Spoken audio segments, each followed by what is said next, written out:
Hi, I'm Ashley Barlow from Meyer and Barlow Law Firm, and today I'm going to talk to you about how to organize your child's special education records. I think the best way to organize them is in a chronological order. I like for the first document in a binder to be the latest, the oldest document, and the document at the bottom of the binder to be the most current document. So that when you're reading, you can read from start to finish, from the first in time until the last in time, from the thing that happened the longest ago to the thing that has happened just recently. Now, I used to keep my own child's binder in categories, like a section of IEPs, and then a section of evaluations, and a section of outside evaluations, and maybe a section of my notes. The problem with that is, as I'm looking at things as someone's attorney or advocate, I need to know the entire story. So I need to see how the evaluation ties into the IEP, or what the progress data said that then helped a team tweak an IEP, or did the progress data actually affect the IEP? And so it becomes very difficult to tie all those pieces together if you're going from section to section as you're kind of reading through. However, a lot of people say, well, gosh, what if I want to find just an IEP and I want to look for the third grade IEP or something like that? How do I do that? So what I have, and I learned this from a client, what I recommend and what I really love is a system of color-coded paper clips. I hope that you can see them on the video. What I do is I just stick a cheat sheet on the inside of a binder, and this cheat sheet just tells me what color every category is. So the categories are evaluations, IEPs, notes and research, report cards, student work, and progress reports. And that would be data.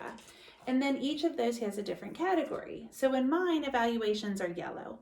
So, and this is my own child's binder. So if I want to go to evaluations, I can just look for the yellow paper clip. So this would be a very old evaluation, and this is like map testing kind of thing.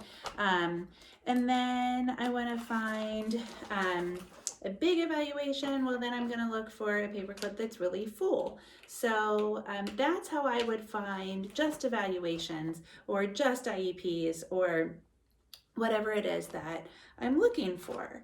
Another thing that I like to remind parents to do is sometimes we're looking at things and they're difficult. They're things that we don't want to go back, we don't want to go visit, we don't want to think about the really difficult second grade IEP meeting, or in Kentucky we call them ARC meetings. I actually recommend to people that they just stick a paper clip, like I have these kind of cute this one's a red paper clip, and I literally have written on the side of it, this will make you sad, so that I don't go back to it. There's no need to go back to that as I'm flipping through things, and it's just kind of a reminder to myself to keep that thing out of the way, because it's going to distract me if I'm trying to do some business. Then at the end of the document, I actually have just a couple of sections. I've marked them off with red paper, just a couple of documents that I will always keep in all of my binders, of outside evaluations that I think are really important, letters that have been written by outside professionals that I think are really important, articles that I want to keep referring back to, things that don't necessarily affect the timing, but are just resources that I like to keep coming back to. So I put those at the end, and I just separate them by red paper in case I need to reference those in a meeting. I like for the binders to follow the natural progress, the natural breaks in school. So I recommend, if possible, to have a binder from kindergarten to third grade, and then fourth through fifth or sixth whenever middle school happens, a middle school binder and a high school binder. Sometimes it's too much, and sometimes it doesn't work out that you have enough, and so you need to make it go a little bit longer.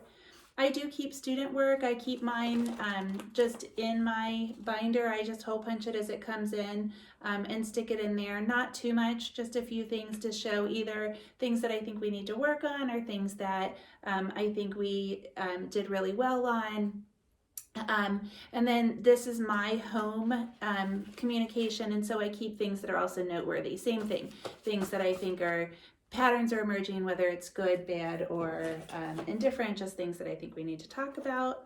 And then I always recommend that you just stick in a little pencil case with your extra paper clips, and then things that you might need at meetings. So little flags, obviously pens and pencils, and then, you know, whatever else you might need at a meeting to keep you organized and to make sure that you've got everything at the ready, that you can use it as a tool, and you can certainly share it with an attorney or advocate if that becomes necessary.